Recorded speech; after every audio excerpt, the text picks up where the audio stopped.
Tuhan kita Yesus Kristus.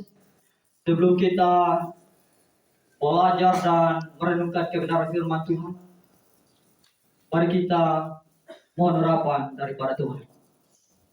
Kita berdoa. Bapa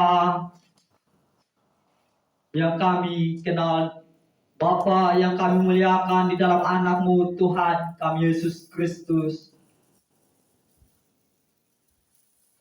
Kami tak henti-hentinya mengucap syukur dan berterima kasih kepada Tuhan atas kebaikan dan kemurahan Tuhan yang Tuhan anugerahkan bagi setiap kami, sehingga kami boleh merasakan dan memaknai akan kesengsaraan di Kau. Ya Tuhan, nyala Bapa kami dalam kerajaan surga. Kiranya Tuhan ada dan senantiasa menuntun dan memberkati hidup dan kehidupan kami dengan kebenaran-Mu. Terlebih-lebih hamba Tuhan yang akan menyalurkan berkat-Mu di tengah-tengah jemaat kepenyaran-Mu di tempat ini. Apapun yang disampaikan oleh hamba-Mu, biarlah terjadi seturut dengan kehendak Tuhan. Ya Tuhan, nyala Bapa kami dalam kerajaan surga, bersabdalah di tengah-tengah kami, karena kami jemaat-Mu siap menerapkan firman-Mu. Dan dalam nama Tuhan kami Yesus Kristus firman yang hidup itu, kami berdoa kepada Allah Bapa di surga. Amin.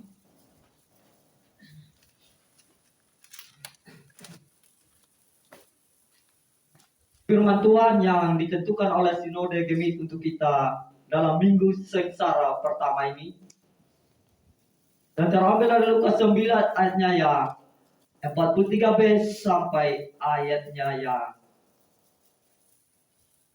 48. Bunyinya demikian. Pemberitahuan kedua tentang penderitaan Yesus. Ketika semua orang itu masih heran karena segala diperbuatnya itu, Yesus berkata kepada murid-muridnya, dengarlah dan camkanlah segala perkataanku ini. Anak manusia akan diserahkan ke dalam tangan manusia.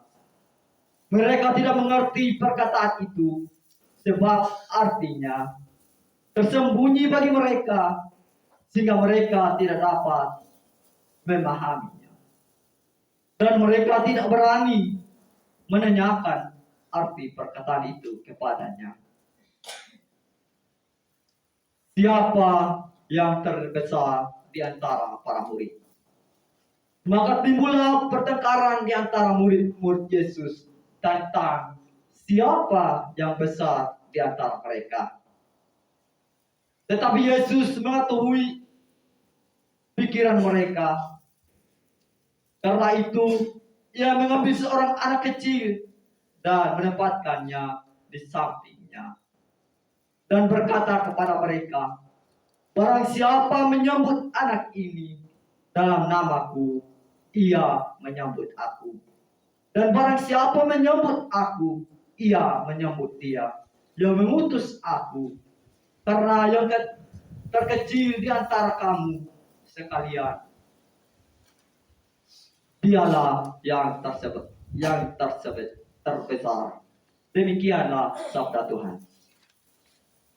Yang dikatakan orang berbahagia ialah setiap kita yang mengenalkan firman Tuhan serta melakukannya di dalam hari-hari kehidupan kita.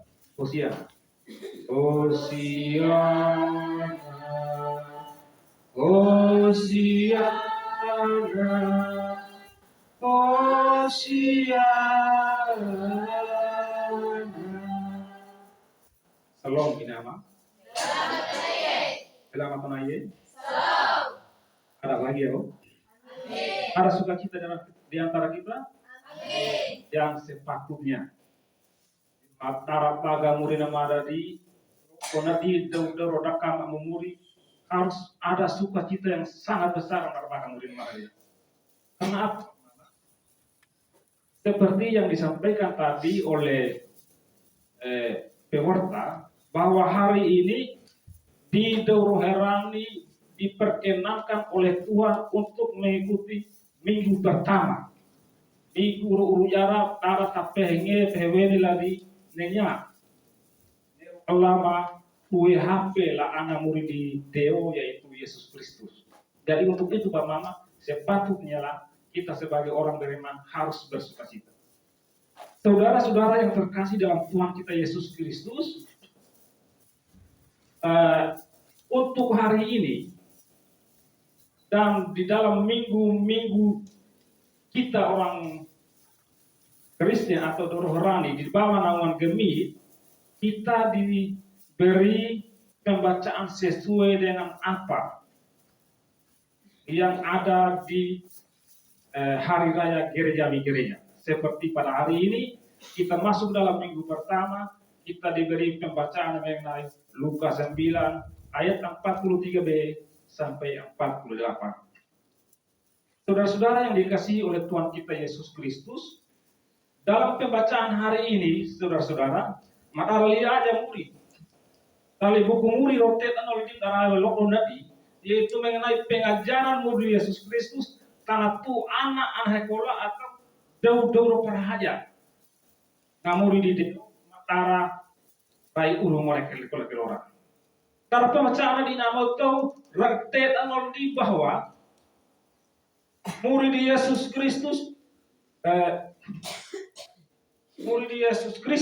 ketika dia melakukan pelayanan penyembuhan terhadap orang sakit, maka atas apa yang dilakukan oleh Tuhan kita Yesus Kristus, maka hari-hari dulu perhaja arah ulu kalora herang amara lain. Rominenya eroja gelang di Yesus Kristus. Ngatilai ronane nama tahu ngotilai tunge mengeluh arah dau. Bertirai nenya roja gelang di Yesus Kristus. Bakara pagang murid anak kola jengat tinan nih. Anak kola. Dau dulu perhaja anak kola. Kau bola mengeluh arah. Tapulara nama tahu dengan arah murid Yesus Kristus ketika lai tunge mengeluh arah rol alamila anak kola hati. Kelemaro alamil dulu perhaja ala uruai keluar. Pokok anak murid Yesus Kristus. Te itu novel mudenya ada waktu kelayanan. Rawi anak deo rewawa rugai tahap hidui. Itu terdapat dalam pembacaan yang kita dengar di ayat yang ke-44. Inama kau yang penting barang anak murid Yesus Kristus. Ngatilai kalau paling murid Yesus Kristus nabi bahwa anak rewawa yaitu Yesus Kristus akan mengalami penderitaan yang dilakukan oleh manusia. Anak-anak murid dari ada. Itu terlihat jelas di ayat yang ke-45. Kenapa Bapak? Majilma anak-anak sekolah nanti selama mau menjadi anak sekolah atau murid Yesus. Murid namadano hello do tetap makrah deo makrah Yesus tabulara ngerti kalau Yesus ya tada do anak murid anak-anak sekolah ditanya nama tuh. Rawi makara pemikiran anak-anak sekolah urut dari telura bahwa Mesias itu datang untuk menjadi raja dan dihormati sebagai raja yang ada pada saat itu. Kalau untuk kita pada saat ini kehadiran Mesias, kalau untuk saat ini mungkin seperti kepala desa atau dewan atau bupati. Tetapi pemahaman orang lain mau tahu berkata dia mau Yesus Kristus. Bahwa itu salah. Sebagai orang-orang yang beriman kepada Yesus Kristus, sebagai murid-murid Tuhan Yesus, murid-murid dituntut untuk agar supaya mereka melihat atau ingat bahwa nenya ada raja gelang murid Yesus Kristus itu atas dasar kebesaran dan kekuasaan Tuhan Allah. Bukan atas dasar apa yang ada pada diri Tuhan Yesus, tapi itu merupakan perintah Tuhan Allah yang dilakukan oleh Tuhan kita Yesus Kristus. Saudara-saudara yang terkasih dalam Tuhan kita Yesus Kristus. Tapi pemahaman ini mau tahu kenapa matara naga murid nama anak sekolah dikatakan bahwa mereka tidak mengerti apa yang disebut dengan Mesias yang terdapat dalam kehidupan murid Yesus Kristus. Itu terlihat jelas di ayatnya yang ke-46 bab 6. Di ayat ke-46 ini para murid memperdebatkan siapa yang terbesar di antara para murid. Tetapi apa jawaban Tuhan Yesus? Murid Yesus Kristus abhedo wanaiki ye tahu makar murid Yesus Kristus. Jangan murid Yesus Kristus. Dedaur hamyana ikinadi, siapa yang menyambut anak kecil ini, dia menyambut aku dan menyambut dia yang mengutus aku. Ini amat penting barang-barang murid Yesus Kristus. Kalau kita lihat secara lurus pembacaan ini, maupun Arab mereka di Eurorani, berarti kilo Maria, dia harus menjadi anak ini. Itu pemahaman kita secara lurus. Tetapi ketika kita memaknai secara menyeluruh firman Tuhan ini, mau sampai pada kesimpulan di bawah, orang Kristen, baik itu yang besar, baik itu yang kecil, baik itu yang pincang maupun yang tidak pincang, harus mempunyai sifat dan perilaku seperti anak kecil. Kita tahu bahwa mama, saudara-saudara sekalian, bahwa ketika kita melihat anak kecil, itu dia sangat tergantung kepada saudaranya, kakaknya, orang tuanya, neneknya, apa segala macam yang dianggap sebagai orang tua. Itu yang harus terjadi pada murid marah di rohani. Itu yang diminta oleh Tuhan kita Yesus Kristus, agar supaya ketika kita sebagai orang beriman, ketika kita mengakui bahwa diri kita ini pengikut Kristus, harus ada sifat itu dalam kehidupan kita. Sifat yang tergantung kepada Allah. Sifat yang senantiasa penuh harapan hanya kepada Allah. Agar supaya kehidupan kita, bahkan kehidupan para murid pada saat itu, bisa memaknai apa yang diperbuat oleh Tuhan kita Yesus. Saudara-saudara yang dikasihi oleh Tuhan kita Yesus Kristus. Dalam minggu ini, kita masuk dalam minggu pertama sengsara Tuhan kita Yesus Kristus. Yang artinya, maka dalam minggu-minggu nanti kita perlu menghayati sampai hengel kita renungkan lagi dengan nilai dalam HP murid Yesus Kristus. Karena apa? Karena nanya nama tahu. Karena kami dorang itu lagi bahwa nanya alami murid Yesus Kristus, penderitaan, cacian, makian, bahkan mati di kayu salib itu semata-mata hanya untuk kita manusia, agar supaya kita diperdamaikan dengan dosa-dosa yang kita terbuat. Nama Tuhan dengan murid Yesus Kristus. Langkah-langkah yang harus kita renungkan dalam pembacaan kita pada hari ini yaitu, yang pertama, dalam pelayanan yang murid Yesus Kristus semata-mata hanya untuk memuliakan nama Allah. Dan itu menjadi panduan untuk kita sebagai orang-orang yang beriman. Kita jangan melihat Yesus oleh karena kegagungan kita, karena apa yang dia perbuat. Tetapi yang perlu kita renungkan ini nama tahu bahwa kita harus mengimani bahwa di dalam nama Yesus itu ada kuasa. Seperti yang Tuhan Yesus lakukan pada saat itu bahwa apapun yang dia lakukan semata-mata untuk kebesaran nama Allah. Yang kedua yang nama Tuhan dengan murid Yesus Kristus dalam pembacaan ini bahwa murid Yesus Kristus aku ada aniki makarahano.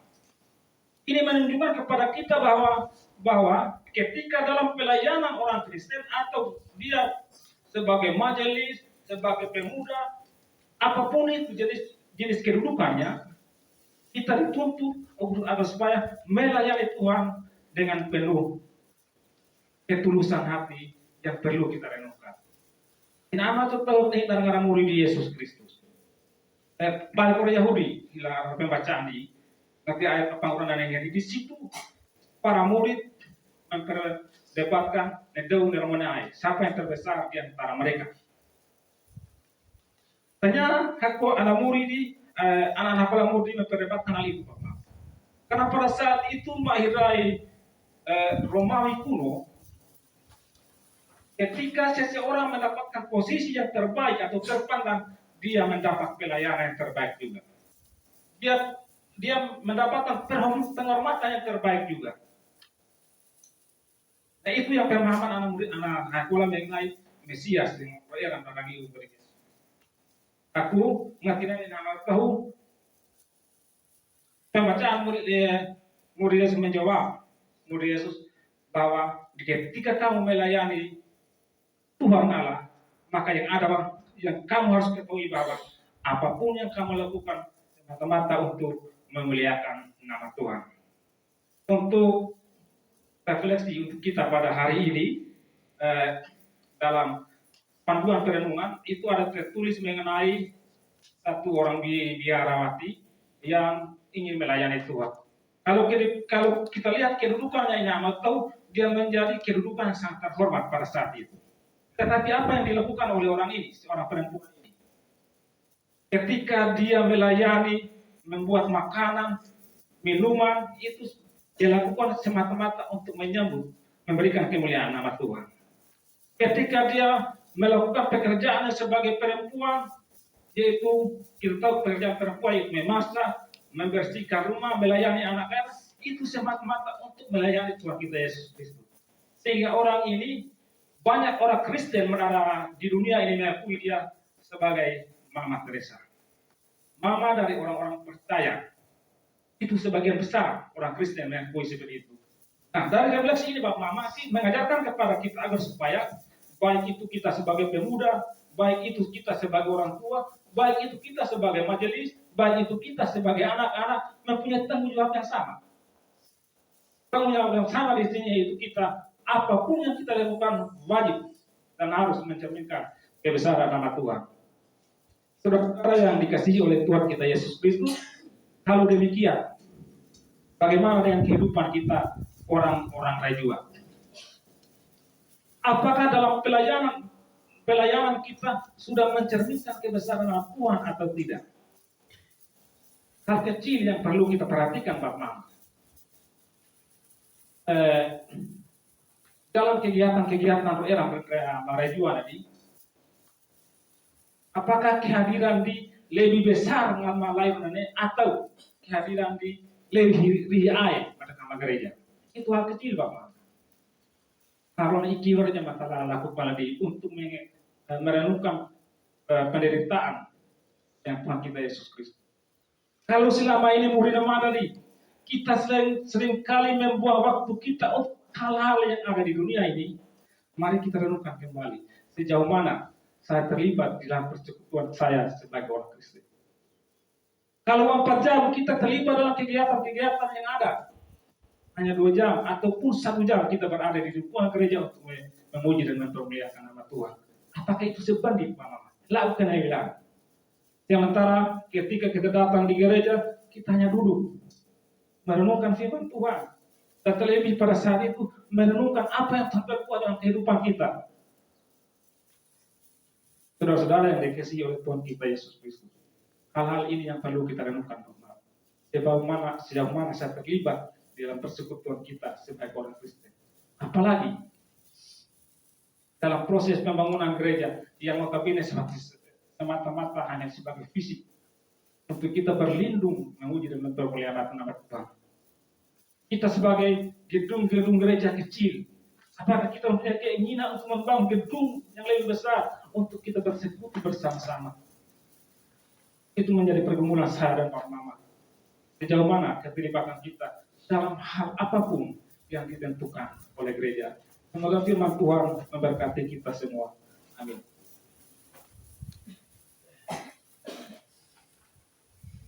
Pengakuan iman. Saja puji dan jemaat Tuhan untuk bangun berdiri.